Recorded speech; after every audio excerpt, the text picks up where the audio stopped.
Hi I welcome you all to our channel biology lounge जहाँ पे आज हम पढ़ने वाले हैं about the types of species so before starting with types of species let's spare a minute to understand what exactly is a species.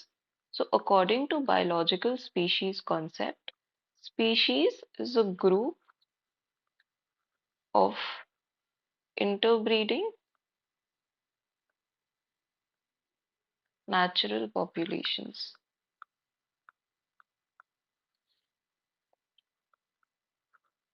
which are reproductively isolated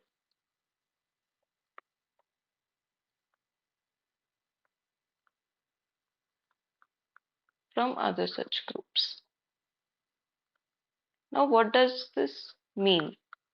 This definition simply means that species एक ऐसे group of individuals को या एक ऐसी group of population को हम बोल रहे हैं जो कि रिप्रोडक्टिवली आइसोलेटेड हैं दूसरी ग्रुप्स से।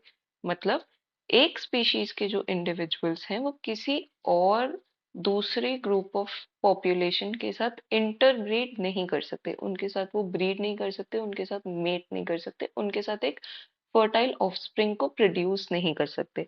Now obviously there are some exceptions to this definition, लेकिन this definition of species is the most widely accepted definition, तो हम इसी को लेके बात करेंगे। सो आई होप समझ आया होगा स्पीशीज क्या है। It is a group of population, it is a group of individuals जो कि दूसरे ग्रुप से इंटरब्रीड नहीं कर सकते, दूसरे ग्रुप में जाके दूसरे ग्रुप के इंडिविजुअल्स के साथ ब्रीडिंग या मीटिंग नहीं कर सकते, रिप्रोडक्शन नहीं कर सकते। Such a population is known as a species, right? Now that we've understood species क्या होता है, we can move to our actual topic, that is types of species. So there are different types of species जिनके बारे में हम बात करने वाले हैं.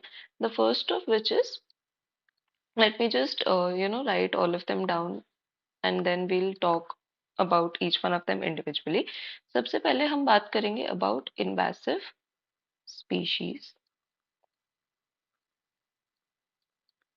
Secondly, we'll talk about dominant species.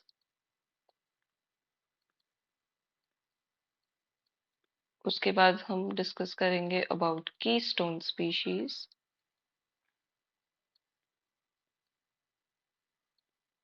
Fourth will be generalist species. Fifth will be specialist species. Sixth will be indicator species.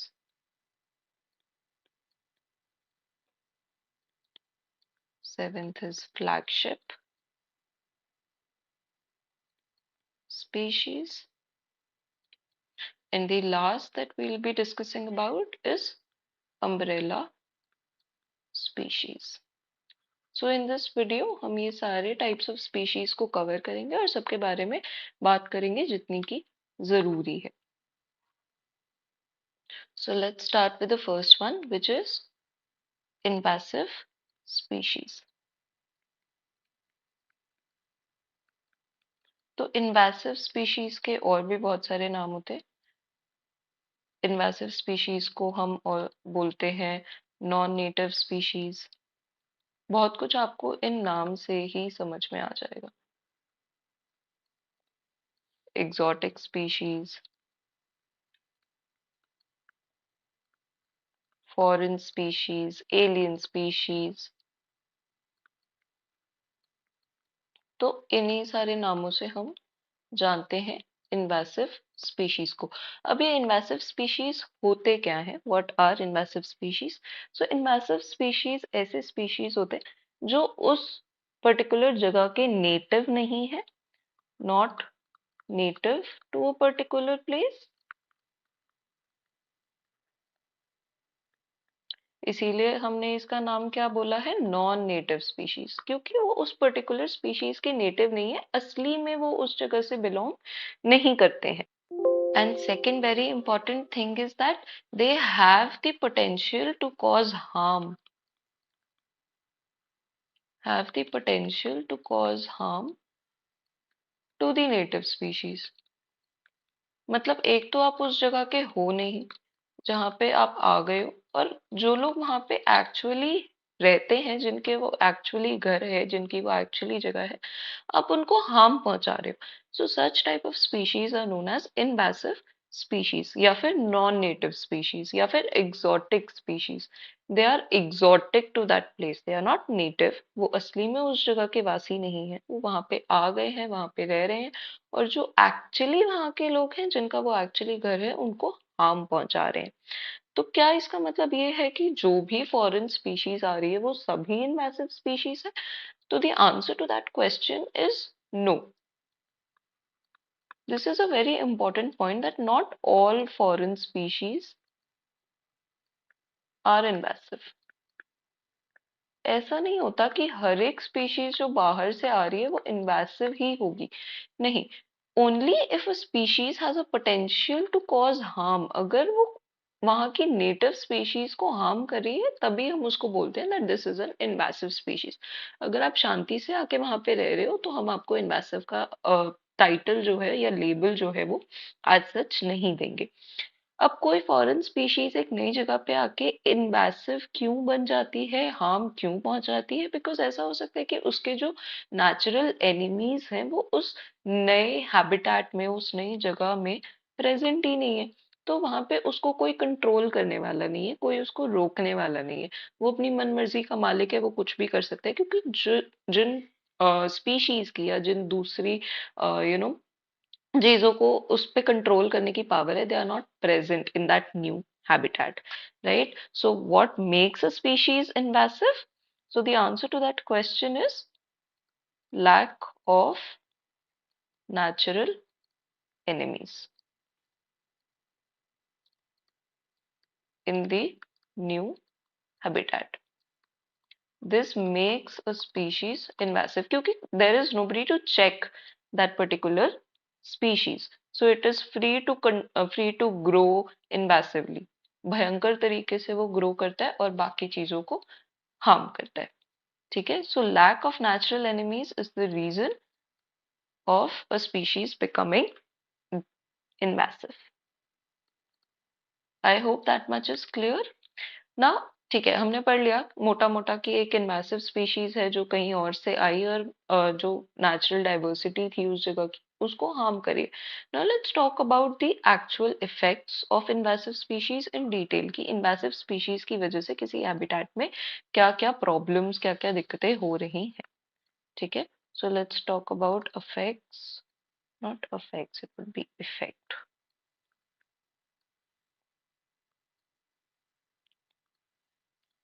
Effects of invasive species.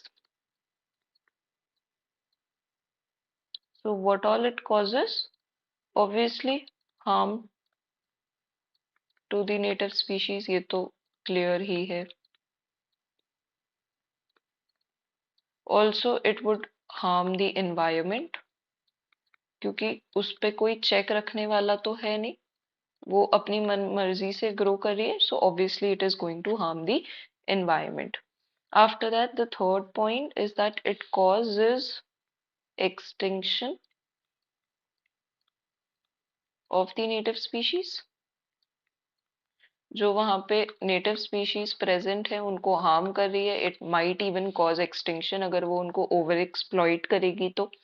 Obviously अगर कुछ स्पीशीज, कुछ नेटिव स्पीशीज का एक्सटिंक्शन हो रहा है, that means it is reducing the biodiversity. तो उस native area की जो बायोडाइवर्सिटी है उसको अफेक्ट करेगी, उसको हार्म करेगी, उसको रिड्यूस करेगी। Next is it competes with the native species. जो वहाँ की नेटिव स्पीशीज है उनके साथ compete करेगी, उनको हार्म करेगी, and it might even cause their extinction. ठीक है, so they are the various effects that are caused by invasive species. Okay, so now let's talk about the characteristics of invasive species. Obviously अगर कोई species invasive हो रही है तो उसके कुछ specific characteristics होंगे, तो वही हम अब देखने वाले हैं।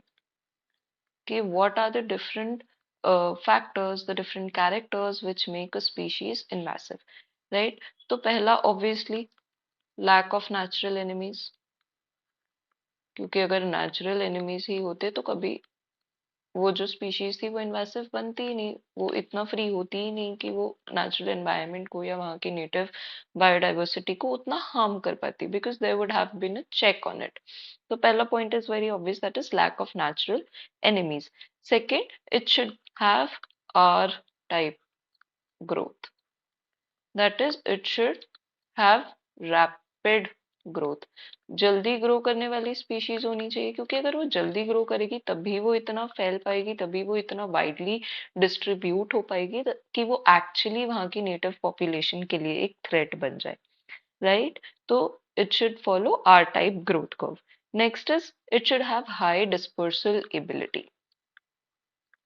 उसकी डिस्पर्सल एबिलिटी ज्यादा होनी चाहिए, वो ज्यादा डिस्पर्स होने की एबिलिटी उसके अंदर होनी चाहिए. It should be able to disperse more so that वो ज्यादा एरिया कवर कर पाए, ज्यादा लैंड कवर कर पाए और अगेन नेटिव स्पीशीज को ओवर पावर कर पाए, right? Next is it should be a very generalist kind of species, मतलब वो स्पेसिफिक नहीं होनी चाहिए. ऐसा नहीं होना चाहिए कि उसको एक स्पेसिफिक फूड सोर्स चाहिए, उसको एक स्पेसिफिक कंडीशन चाहिए. नहीं, it should B of a kind कि उसको जो भी मिल जाए, जैसा भी मिल जाए, मैं तो मस्त ग्रो करूंगी. तो it should be very generalist. जो मिल जाए, जैसा मिल जाए, कम लाइट है कम लाइट में ग्रो करूंगी, कम वाटर है कम वाटर में ग्रो करूंगी, ज्यादा है ज्यादा में करूंगी. So it should be very generalist, जैसी भी जो भी कंडीशंस हो, it should be acceptable. Next is asexual mode of reproduction. उसका जो मेजर सोर्स ऑफ रिप्रोडक्शन या टाइप ऑफ रिप्रोडक्शन जो वो फॉलो करे, वो एसेक्सुअल होना चाहिए. क्यों एसेक्सुअल होना चाहिए?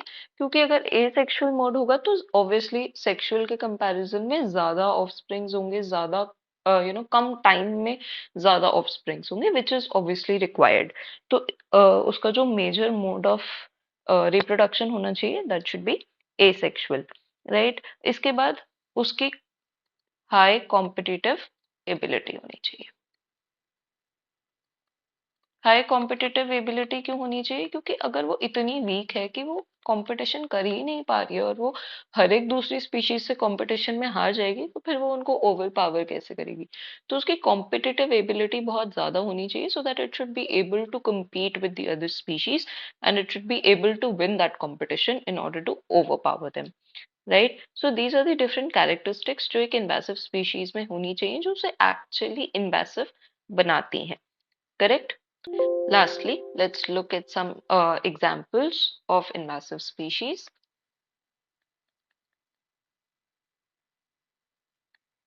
So there are a lot of invasive species, कुछ आपने सुने भी होंगे. Very common one of them is Eichhornia, which is also known as water hyacinth.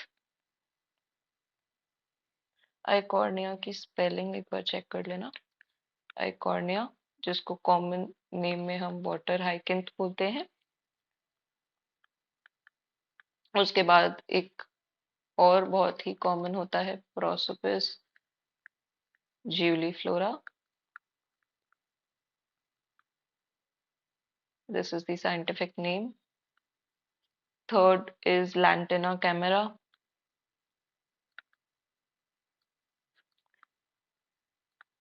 एक और एग्जाम्पल जो हम पढ़ते हैं 12th क्लास में भी, that is Nile perch.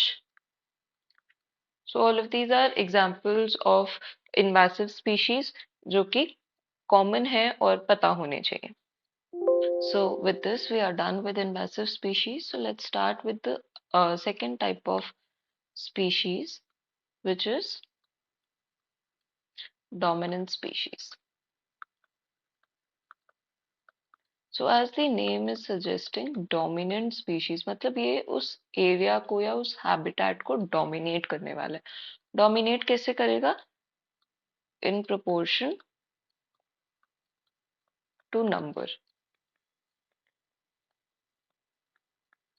Dominant species is such a species जो एक हैबिटेट को डोमिनेट करती है but in proportion to number, मतलब जो सबसे ज्यादा होगा उसका सबसे ज्यादा इफेक्ट होगा।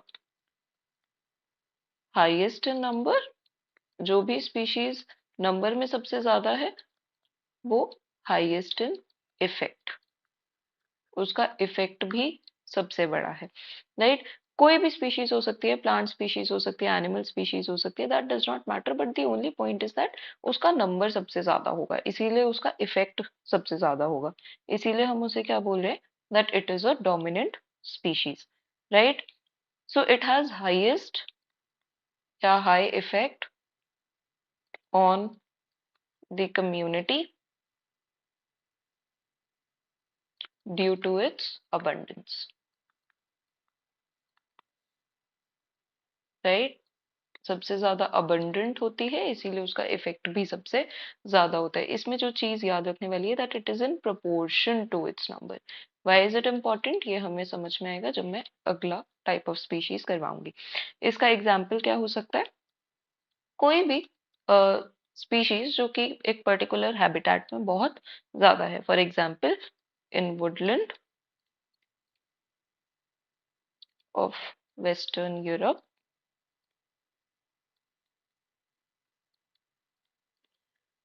the alder tree is dominant, क्योंकि ये नंबर में सबसे ज्यादा है इसीलिए इसका इफेक्ट जो है उस कम्युनिटी पे वो सबसे ज्यादा होगा, राइट। सो आई होप कि डोमिनेंट स्पीशीज सबको समझ में आ गया होगा। So let's move to the next type of species which is known as keystone species.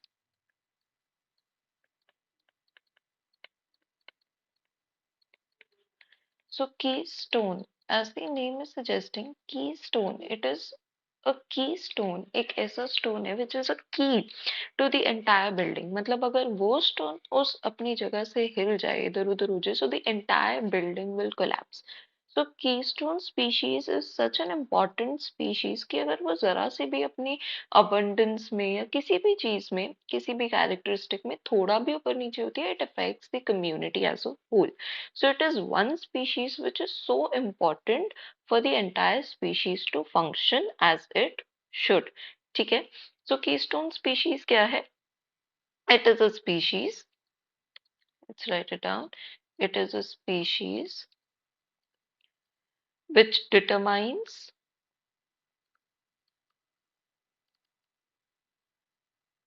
the complete structure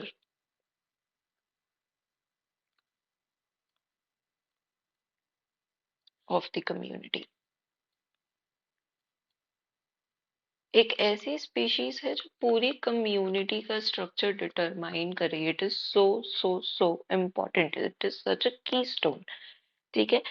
यहाँ पे देखने वाली बात क्या है, in spite of its low abundance।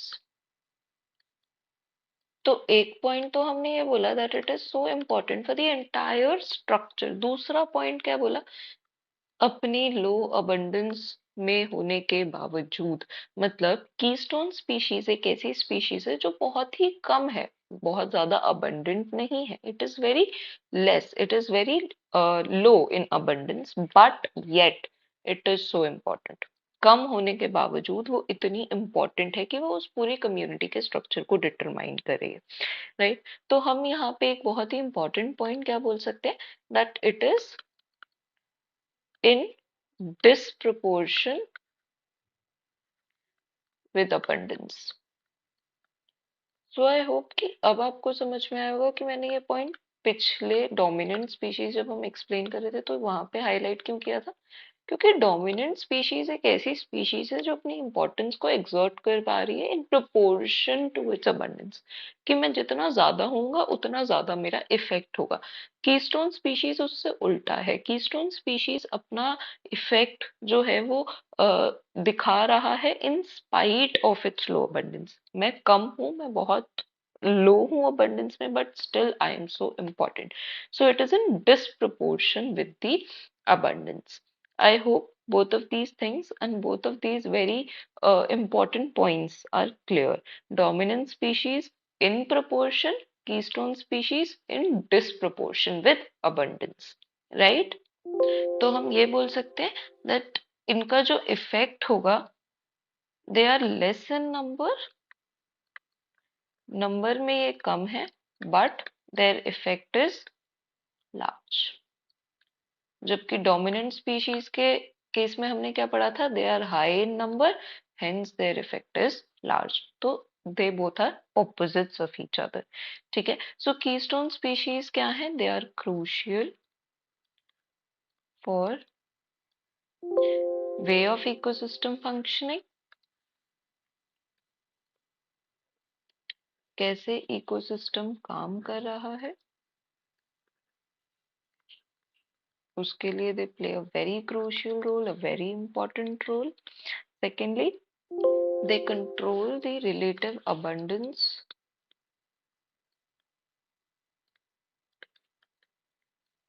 of other species. दूसरी जो स्पीशीज हैं इन द कम्युनिटी, उनकी भी अबंडेंस को ये कीस्टोन स्पीशीज जो है वो रेगुलेट करता है, इसीलिए इतना इम्पोर्टेंट हो जाता है. इसीलिए हम इसको क्या बोलते हैं, it is also known as keystone predator. This also known as keystone predator, क्योंकि ऑब्वियसली प्रेडेट करेगा तभी तो उनके रिलेटिव अबंडेंस को कंट्रोल करेगा. Therefore, it is also known as a keystone predator. This is also a very important point जो हमें पता होना चाहिए. तो हम यहाँ पे ये भी बोल सकते हैं that it determines the ability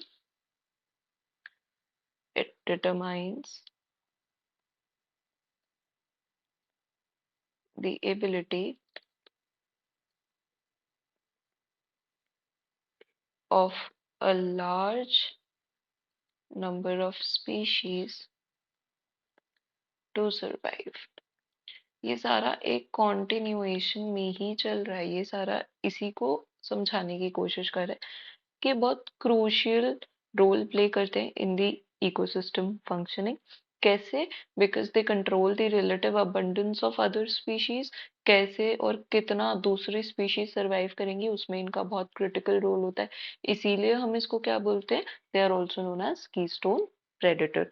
तो ऑल इन ऑल हम ये बोल सकते हैं कि keystone species is a species which is so important that without keystone species, the functioning of an ecosystem is hampered greatly. बहुत ज्यादा इकोसिस्टम की फंक्शनिंग को हैम्पर करता है, so much so that it may even lead to cease of existence of that ecosystem. इतना ज्यादा effect करता है कि ऐसा भी हो सकता है कि जो इकोसिस्टम है वो एग्जिस्ट करना ही बंद कर दे. ठीक है, so I hope with this keystone species is very much clear. Any scope of doubt will be cleared when we'll talk about certain examples of keystone species. सबसे पहले जिनमें हम पढ़ने वाले हैं of African elephant. तो African elephant is a keystone species which works as an keystone species for grasslands. It works as a keystone species for grasslands. So what happens is African elephants जो हैं because of their feeding habits, जैसी जिस हिसाब से वो feed करते हैं और जिस हिसाब से वो रहते हैं, जिस हिसाब से वो चलते हैं, they crush small shrubs and trees. छोटे छोटे shrubs जो हैं, जो छोटे छोटे trees हैं, उनको क्रश कर देते हैं. तो इससे क्या होता है, push the habitat towards grasslands.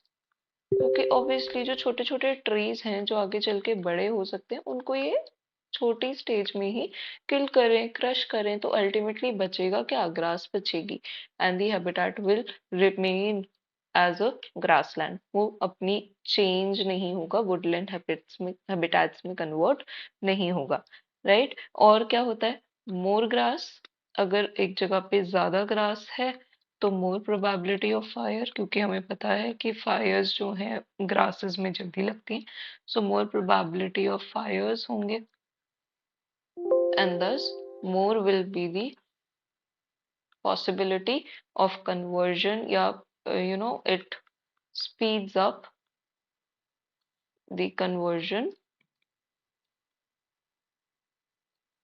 of woodlands into grasslands. So you see that how important this African elephant is for these grasslands, and that is what makes it a keystone species. Just by existing, वो क्या कर रहा है? उस habitat को push कर रहा है towards being a grassland, और woodland को वहां पे आने से prevent कर रहा है. So that is how important a keystone species is for a particular habitat. Right? There are certain more examples जिनके बारे में if you want to तो आप और पढ़ सकते हो. I'll just name them here. So it is sea otter, which is again a very important example. Then we have banyan tree. banyan tree क्यों है? क्योंकि banyan tree अगर आपने देखा हो तो वो एक ही होता है, बट वो इतना important होता है. It houses so many different types of birds and everything. So it is so important despite being just one in number. So that makes it a keystone species. That makes it such an important species कि वो अकेला है, but still it is indispensable for that habitat. So with this, we'll move to the next type of species, which is generalist species. I think this is the fourth type of species, generalist species. Generalist species कौन सी species होती है? They are such species जो, जैसे कि नाम से हमें पता चल रहा है, दे आर वेरी जनरलिस्ट. वो स्पेशलिस्ट नहीं है.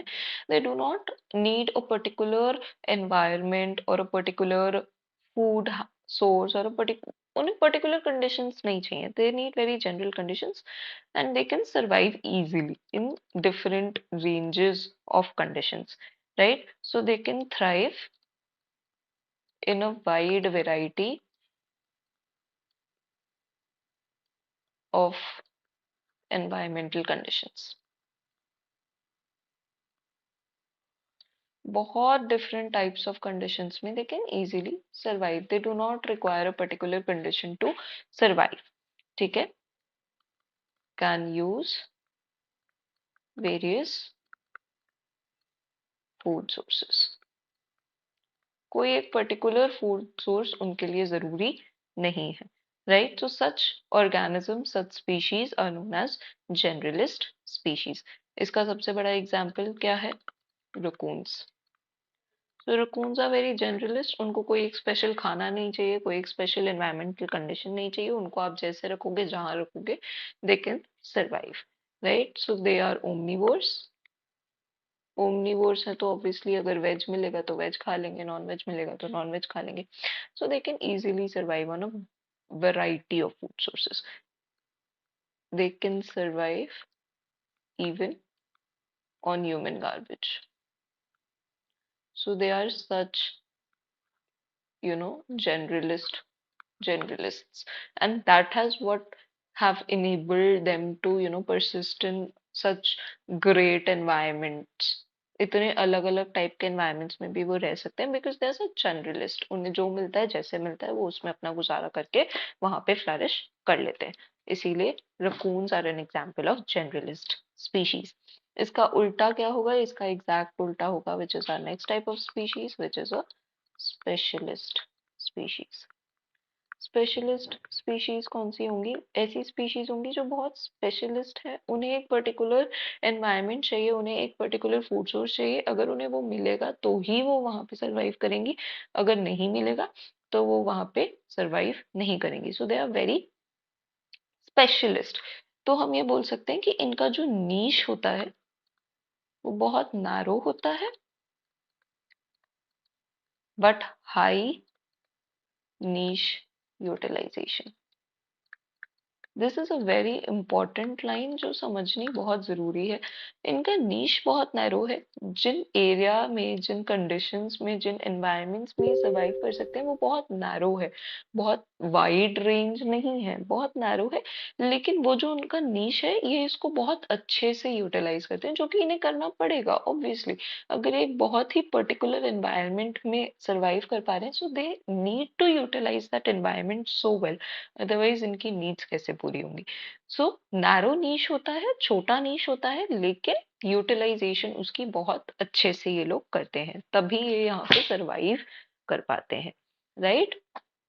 So that is a specialist species. They have a limited diet.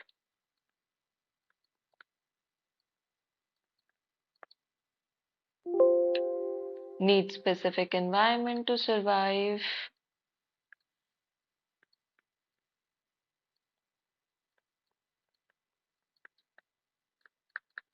Just the opposite of generalist species. ठीक है, इसके बाद obviously they will survive in a very narrow range, in a very specific environment. Now one very important point is that they are more likely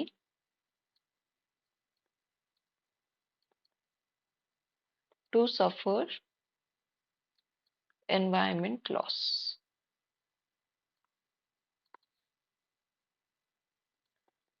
than generalist species. Obviously, क्योंकि generalist species का अगर एक environment destroy हो भी गया, एक environment खराब हो गया, they can not live in that particular place anymore. उनको क्या प्रॉब्लम है, they will survive at some other place. वो तो जनरलिस्ट है, वो कहीं पे जैसे रखोगे वैसे वो लोग रह लेंगे। But that is not the case for specialist species. उनको एक पर्टिकुलर एनवायरनमेंट ही चाहिए। अगर वो एनवायरनमेंट किसी भी रीजन से डिस्ट्रॉय हो गया, खराब हो गया, तो उनके ऊपर एक्सटिंक्शन का बहुत भारी खतरा आ जाता है, because they are not ready to live in some other environment. तो इसीलिए इनका जो एनवायरनमेंट लॉस का खतरा होता है या एक्सटिंक्शन का खतरा होता है वो बहुत ज्यादा होता है as compare to generalist species. ठीक है, इसके एग्जाम्पल्स हम कुछ देख लेते हैं। What are the different examples of specialist species. सबसे पहले हम देख लेते हैं हमारा सबका प्यारा पांडा। हमें पता है पांडा इतना स्पेसिफिक होता है that it survives only on bamboo. Panda को खाने में सिर्फ बैम्बू ही चाहिए। अगर उसको बैम्बू मिलेगा तो ही वो जिएगा, तो ही वो खाएगा। So it is such a specialist species, right. Second is koala. Again it is such a specialist that it survives only on eucalyptus leaves. इसको खाने में सिर्फ यूकेलिप्टस की लीव्स ही चाहिए। It will not survive on anything else. So these are some examples of specialist species. Next species that we'll talk about is, I think this is sixth, indicator species. So I hope कि इसके बारे में हम सब ने कहीं ना कहीं कभी ना कभी सुना होगा। इंडिकेटर स्पीशीज नेम ही बता रहे हैं, these are the organisms, these are the species जो कुछ इंडिकेट क्या करेंगे। क्या इंडिकेट करेंगे, कोई भी एनवायरनमेंट में change. these organisms, these species are so sensitive to environment change कि हल्का सा भी कोई चेंज हुआ और ये उसको इंडिकेट करना शुरू कर देते हैं that yes something is changing in this environment. इसीलिए हम इनको क्या बोलते हैं, इंडिकेटर स्पीशीज। तो हम ये बोल सकते हैं that they are affected by changes in the environment। Environment में कोई भी चेंज होगा तो ये उसको इंडिकेट करेंगे, उसको फील करेंगे और उससे अफेक्ट होंगे। ठीक है, they give early warnings about this. वो उसको फील तो कर ही रहे हैं, अफेक्ट भी हो रहे हैं, लेकिन साथ में वार्निंग भी दे रहे हैं, दूसरों को भी बता रहे हैं that something is happening with this habitat, something is happening with this environment. Okay, they will tell about the characteristics of the environment. हम ये बोल सकते हैं दैट इंडिकेटर स्पीशीज जो है वो उस एनवायरनमेंट की कैरेक्टरिस्टिक्स को बताएंगी, उन कैरेक्टरिस्टिक्स को इंडिकेट करेंगी। ऑल्सो जो भी चेंजेस हो रहे हैं एनवायरनमेंट में उसको भी इंडिकेट करेंगी, right.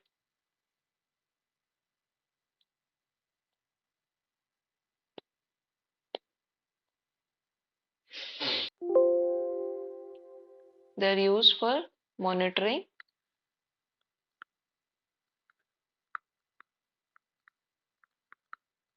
the changes in the environment. उस एनवायरनमेंट में जो भी चेंजेस हो रहे हैं उसको भी कौन बताएगा? इंडिकेटर स्पीशीज बहुत अच्छे से बता सकते। तो हम मोटा मोटा ये बोल सकते हैं कि इंडिकेटर स्पीशीज आर दो स्पीशीज, इंडिकेटर स्पीशीज ऐसी स्पीशीज है whose absence, presence or change in abundance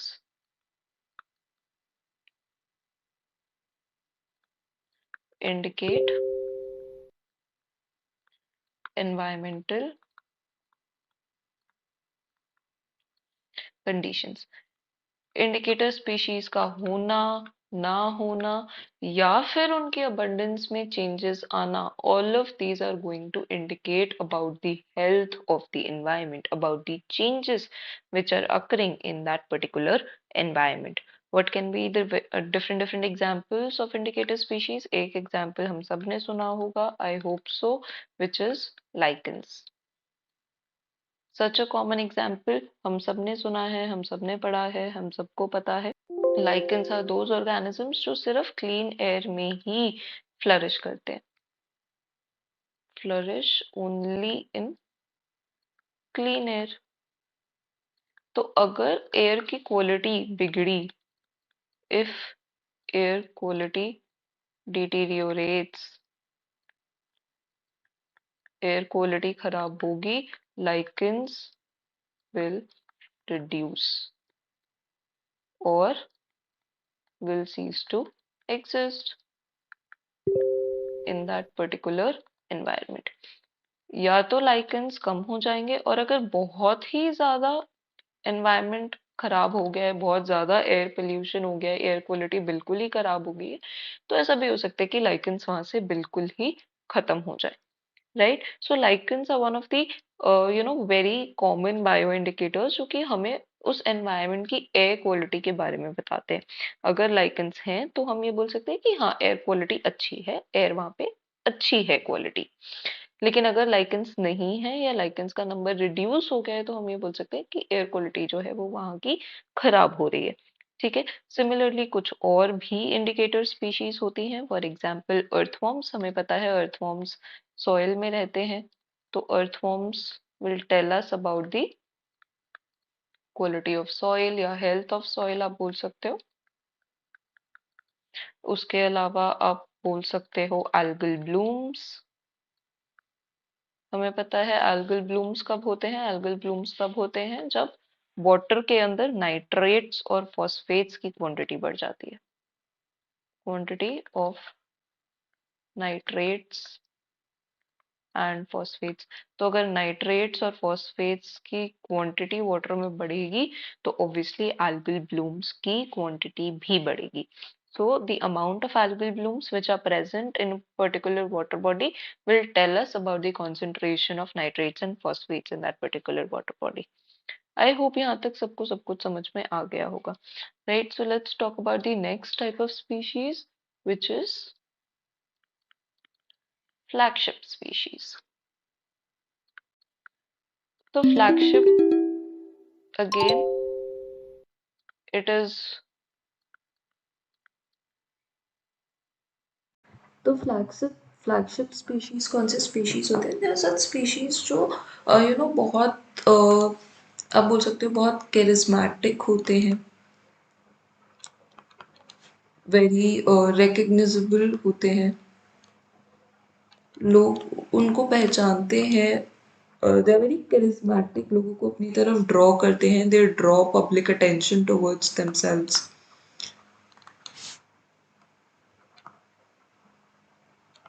attention towards themselves. तो ऐसे जो स्पीशीज होते हैं हम मोस्टली उनको फ्लैगशिप स्पीशीज बोलते हैं। अब ये तो उनकी कैरेक्टरिस्टिक्स होगी, लेकिन हम उन्हें फ्लैगशिप स्पीशीज क्यों बोल रहे हैं? Because they are the flag bearers of biodiversity conservation. They act as flag bearers for biodiversity conservation. मतलब हम क्या कर रहे हैं, हम ऐसे स्पीशीज को, ऐसे एनिमल्स को चूज कर रहे हैं जिनको हम as a flag bearer for biodiversity conservation use कर रहे हैं। They are chosen to raise support. हम ऐसे एनिमल्स को या ऐसे स्पीशीज को चूज करें जो लोगों को बहुत प्यारे हैं, लोग उन्हें पहचानते हैं, लोग उनसे प्यार करते हैं, इसीलिए they are the ideal candidates जिनको यूज करके हम सपोर्ट रेज कर सकते हैं फॉर बायोडाइवर्सिटी कंजर्वेशन। कैसे कर सकते हैं? बिकॉज दे आर लार्ज, लोग उनको प्यार करते हैं तो लोग उनके लिए सपोर्ट भी प्रोवाइड करते हैं। Therefore, they are chosen as the flag bearers of biodiversity conservation. ऐसी स्पीशीज को हम क्या बोलते हैं? Flagship species. ज़रूरी नहीं है कि फ्लैगशिप स्पीशीज जो है वो बहुत ही एक इम्पॉर्टेंट स्पीशीज हो उस एनवायरनमेंट की या उस कम्युनिटी की, ज़रूरी नहीं है। It's not important that it is the dominant species. It's not important that it has to be the keystone species. No, it is just a species or just an animal which is loved by people. Therefore, it is easy to raise support in the name of that animal. उस animal को use करके हम ज़्यादा easily support raise कर सकते हैं क्योंकि लोगों को वो animal प्यारा होता है। Example क्या हो सकता है? सबसे बड़ा obviously panda. जब भी हम पैंडा के बारे में बात करते हैं या पैंडा के बारे में सुनते हैं तो हम अट्रैक्ट होते हैं। तो हम पैंडा को यूज करके बहुत इजीली बायोडाइवर्सिटी कंजर्वेशन के लिए सपोर्ट रेज कर सकते हैं। सिमिलरली रॉयल बंगाल टाइगर, हम सबको पता है हमारा कहीं ना कहीं इमोशन जुड़ा है रॉयल बंगाल टाइगर से। तो जब हम ये बोलते हैं कि हमें रॉयल बंगाल टाइगर्स के लिए फंड रेज करना है तो लोग कॉन्ट्रीब्यूट करते हैं, लोग सपोर्ट करते हैं। So such species are known as flagship species. Next, we'll be talking about the last type of species, which is known as the umbrella species. So let's talk about umbrella species.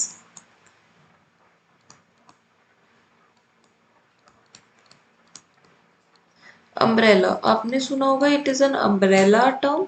Umbrella term के का मतलब क्या होता है? It is a term जो अपने अंदर बहुत सारी दूसरी टर्म्स को कवर करता है। Similarly umbrella species, umbrella species क्या है? अम्ब्रेला स्पीशीज ऐसी स्पीशीज है जिसको अगर आप कंजर्व करते हो, जिसको अगर आप सेव करते हो तो यार indirectly saving a lot of other species जो उस अम्ब्रेला स्पीशीज के अंडर आती। So these are the species which directly or indirectly lead to protection of other species. अगर हम इन स्पीशीज को प्रोटेक्ट करवाते हैं, इन स्पीशीज को सेव करवाते हैं तो we are indirectly saving other species also. इसीलिए हम इन स्पीशीज को क्या कहते हैं? That they are the umbrella species. ठीक है, so they are involved in making conservation related decisions. इस लाइन का क्या मतलब है कि जब हम कंजर्वेशन रिलेटेड डिसीजंस ले रहे हैं, जब हम कंजर्वेशन स्ट्रैटेजीज बना रहे हैं तो हम इन स्पीशीज को दिमाग में रख के वो डिसीजंस लेते हैं, क्योंकि हमें ये पता है कि अगर ये स्पीशीज प्रोटेक्ट हो रही है, ये स्पीशीज कंजर्व हो रही है तो इनकी आड़ में बहुत सारी दूसरी स्पीशीज भी कंजर्व हो जाएंगी, right? So they have large area requirements. Obviously जब इनकी लार्ज एरिया रिक्वायरमेंट्स होंगी तभी तो जब हम इन्हें कंजर्व करेंगे तो उस लार्ज एरिया में जो दूसरी स्पीशीज रह रही वो भी इनडायरेक्टली कंजर्व हो जाएंगी। अगर ये स्मॉल एरिया में रहने वाली स्पीशीज हैं तो ये बहुत स्मॉल एरिया के स्पीशीज को ही कंजर्व करवा पाएंगी, इसीलिए they are large area requirements, जिसकी वजह से लार्ज एरिया में रहने वाली जो स्पीशीज हैं वो भी इनके साथ कंजर्व हो जाती हैं। ठीक है, इसको हम दूसरी भाषा में ये भी बोल सकते हैं that they need large territories to survive. इनकी जो टेरिटरीज होती हैं वो काफ़ी बड़ी होती है, छोटी टेरिटरीज में ये नहीं रहती। तो ऐसे स्पीशीज को हम अम्ब्रेला स्पीशीज की तरह चूज करते हैं, ठीक है। They are very important for the natural habitat.